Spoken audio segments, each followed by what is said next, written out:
Okay, this is part 5 of the Fragger tutorials. This is where we're currently at. We've got a map that we can display and we can toggle between using F2 the maps that we created. We can add more maps and you may have done that. We've actually created a tank graphic and displayed it on screen. That's about it. What we need to do next, instead of just testing that the tank can get displayed, we need to set up multiple tanks. And then after that we'll have a go at doing some controls for these tanks. Okay, so we're just testing at the minute, but now we're going to build something a little bit more real. Now what we're going to do, we're going to go to play game. So at the minute we've got the tank, and this is just test code, so this is testing for tank. Alright, I'm going to comment that out,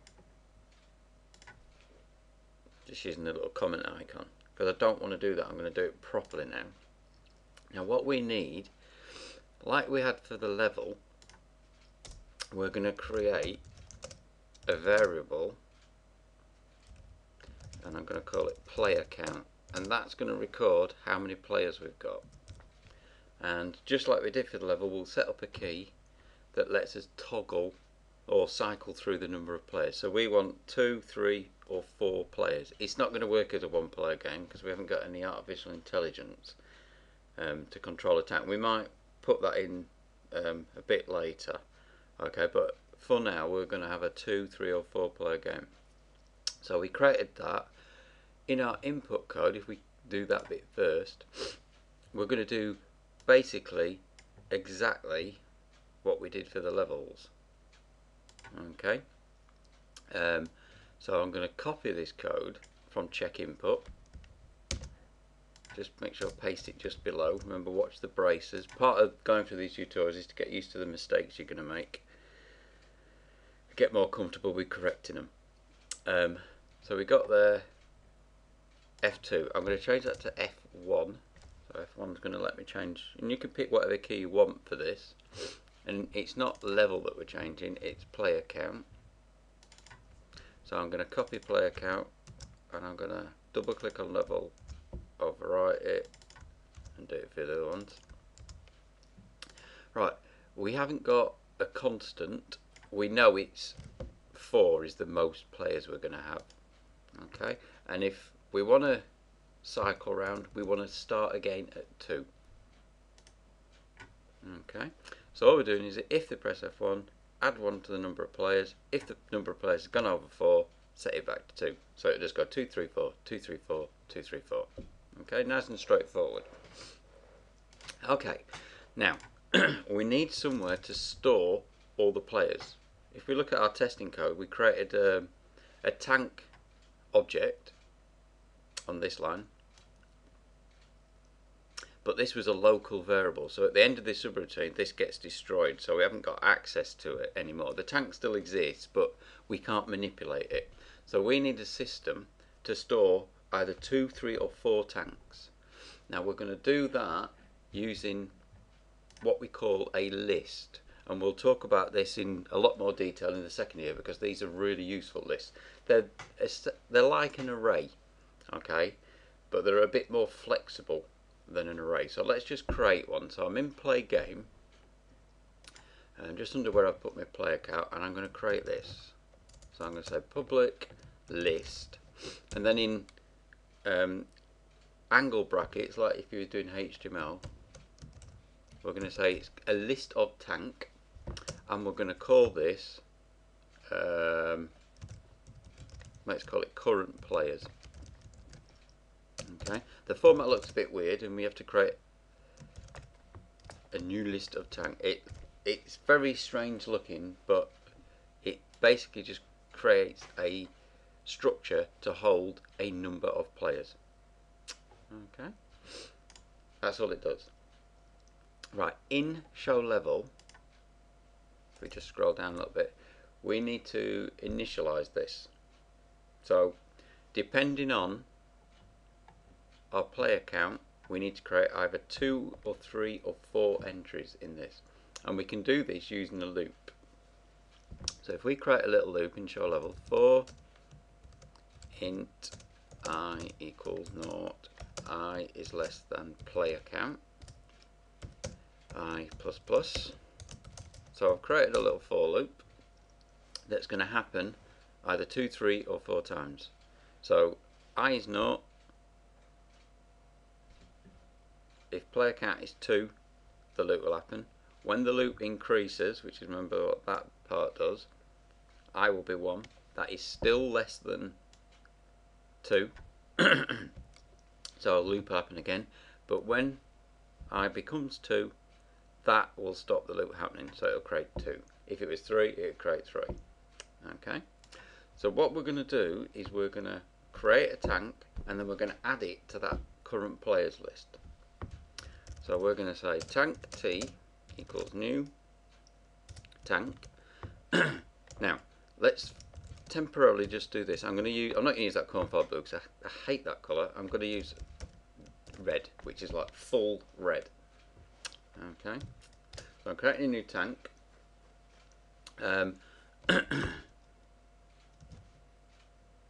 I'm gonna set the start position, new vector 2, and I'm going to do a little bit of maths. I'm just going to say 100 plus I times 100. So the first time round, if I is 0, this will become 100. If I is 1, this will be 100. Will be 200, 300, and so on. Okay, and I'm going to set them on just so we can see them. We're going to do something a little better in a minute. And rotation, I'm not bothered about that. I'm just going to leave that at 90. Okay, and then I'm going to say T create tank. So it's a little bit like our previous code. So here was our previous code, create a tank. But the new thing we're going to do is we're going to say current players, if I can find it. Oh, I need to make it static. That's because when we created show level, it decided to make it static, which it didn't need to be honest. Let's just, oh, it's alright, I'll leave it static. It might cause problems later on, we might have to refactor something. Okay, so current players dot add T. So that adds the tank. Now the problem we'll have is if we keep running this subroutine, we'll have more and more and more tanks, and they'll all be sat on top of each other, so we won't actually see it until the engine starts slowing down when there's thousands of tanks. So what we're going to do before we do this, we're going to say current players dot clear, and that will get rid of any existing tanks before we start. Okay, so we've created this tank object, and by creating multiples of them, it'll automatically just work. So let's just check that, and we can check the toggling as well now, because we'll have some indicator that there's more than one tank. So there you go, 2 red tanks. If I press F1, 3 red tanks, 4 red tanks, 2 red tanks. So I'm pressing F1 and it's toggling through. Okay, so we've created multiple instances of our players. It's a bit naff because they're all the same colour, which isn't going to help when we're in the height of battle. So what we're going to do is we're going to set something up to specify these colours. Okay, and to do that I'm going to create an array of colour, just like we did the other thing. So I'm going to, okay, so we're going to create this list. So this is an array, so of type colour. So we do that. Let's put static in front of it, and I'm going to call it tank colours, and I'm just going to set the colours I want. Now you can change these to whatever colours you want. So this just fills the array up, just like that other code we had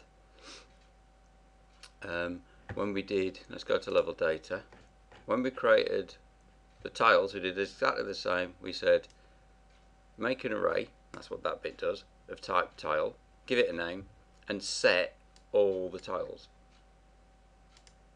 Okay, so back to play game. We're doing the exact same thing. So color dot, we'll have a red. I'm going to keep the color simple. Color dot yellow. Color dot, I think lime is full green. Yeah. And color dot, oh, I'm going to have cyan. Put a semicolon at the end. Okay, so that sticks 4 colours in there. Now to use those, if I scroll back down to show level, I can make use of my loop variable I.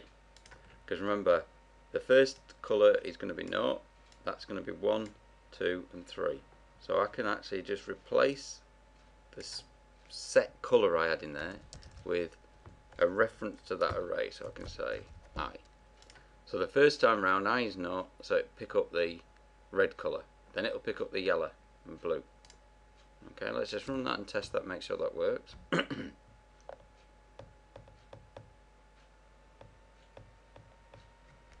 So press F1, and there you go. So I've got my 4 tanks, 4 different colours.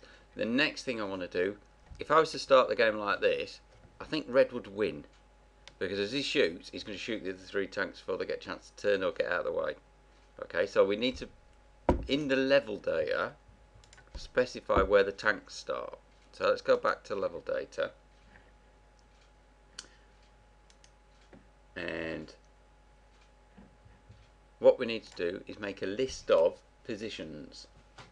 Okay, now when we're dealing with tile maps, we don't talk about pixel positions, we talk about tiles. So we need to specify start tiles.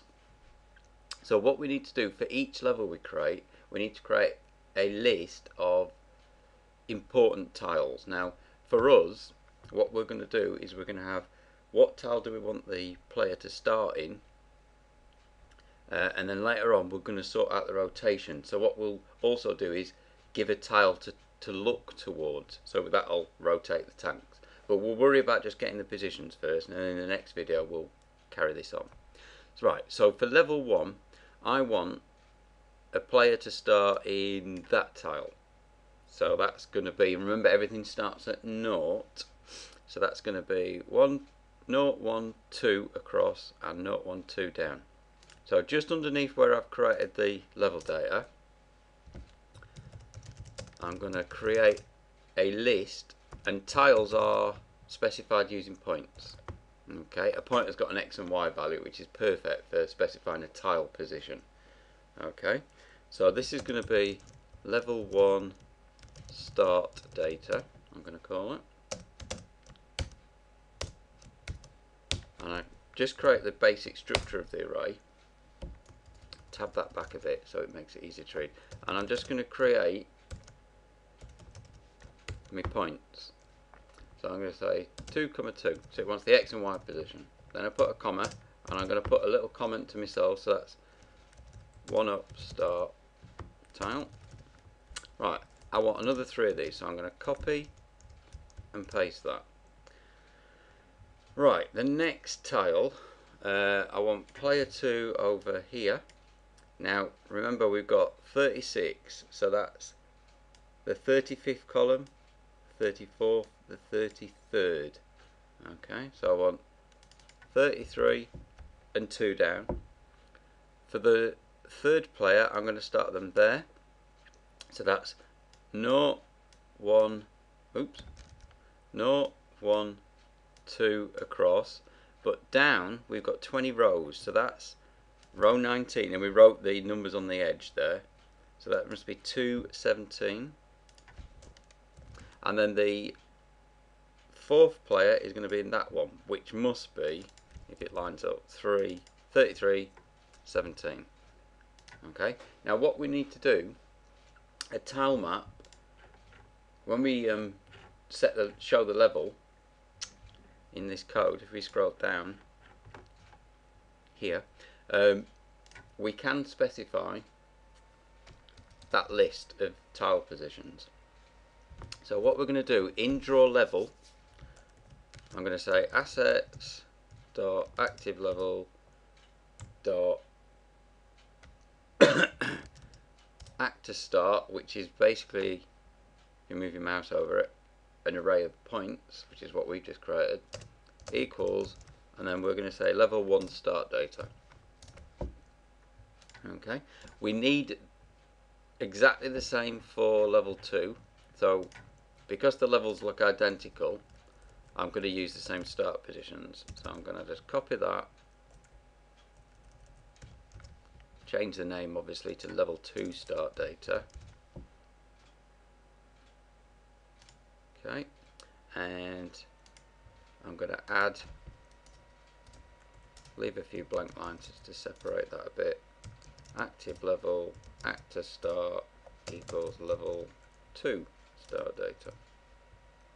Okay, now we need to set up our coding play game to use those positions. Okay, so let's go to play game.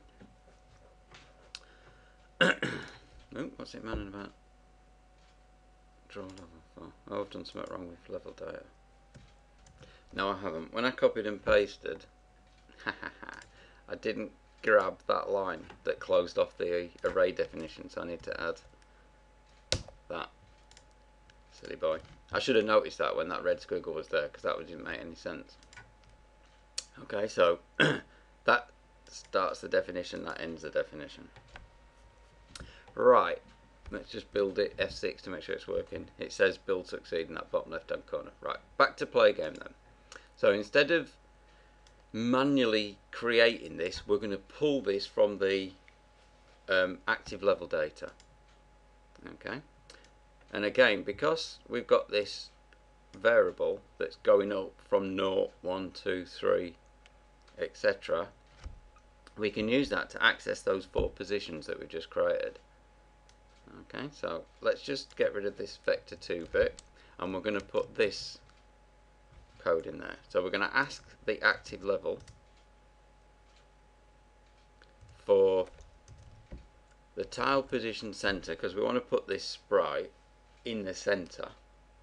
Okay, tile position center of, now it's going to look a bit odd because we've now got to ask the active level to get us one of those active positions. So we can say assets dot active level, and it's going to be actor start I. Okay, so that line now looks a little big, so just look at it. We're saying, right, get me the position of a tile. The tile we want the position of is this one here. Okay, the one from that array that we've just created. So the first time around it's going to get the first position. The second time around it's going to get the second position. And that's the rotation angle. Okay, so let's just see if that works. We should hopefully have tanks in the 4 corners. Hopefully. Fingers are crossed. Oh, that looks reasonable. Press F1 to add the electric tanks. There we go. So we got 4 independent tanks created. Okay, in the next video we're going to add controls to these tanks. Well, it won't take us very long to do that one, that'll be a short video. Okay, let's just quickly recap what we've had to create to do this. In play game, we created an array of colours so that we could, using a loop, assign the colours to the tank. We created a list of tanks so that we could manage multiple tanks, and you'll see how we can do the keys for this very easily, okay, in the next video. In our show level in play game, we use a player count variable, okay, which we just set up there, and we generate a loop using that to create the number of tanks we want. We've also defined for each level a set of start positions, okay, and we added that in level data. So that's when you're making any new levels, you'll need to do that for each one, otherwise it'll crash. And we added this to the active level. Okay, and pretty much that's all we had to do. So if we look at our tank, it doesn't do much, but we can add functions to our tank. So the next video is going to add input, check-in and movement functions to the tank. Okay, that's it.